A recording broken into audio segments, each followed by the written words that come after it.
3 decades ago, the NFL Cardinals left St. Louis.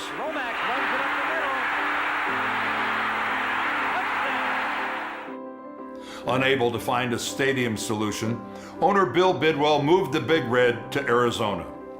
Now, at the time, there was little love lost between St. Louis and the Bidwill family. So one could understand if Michael Bidwill, Bill's son, felt little love for the Gateway City. And yet, admirably, Michael, now president of the Cardinals, hasn't turned his back on his hometown. There's no better example of that than an act of kindness and goodwill he made earlier this year. For 25 years, the St. Louis Tom Lombardo chapter of the National Football Foundation has organized a banquet that honors the area's top high school players. Every year, the chapter awards scholarships to deserving student athletes. The Rams, while they were here in St. Louis, had helped fund the banquet.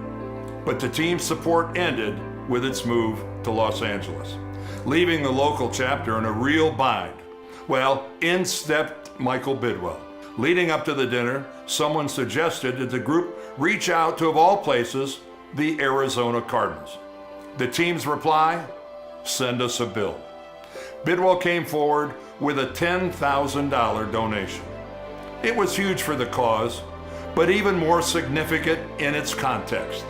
Despite all the history between his family and the city, here was Michael Bidwill stepping up to do the right thing and show support for St. Louis.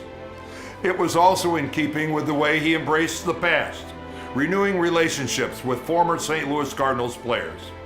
Take, for instance, inviting Jim Hart to announce the team's second-round selection at this year's NFL Draft. Quarterback Jim Hart.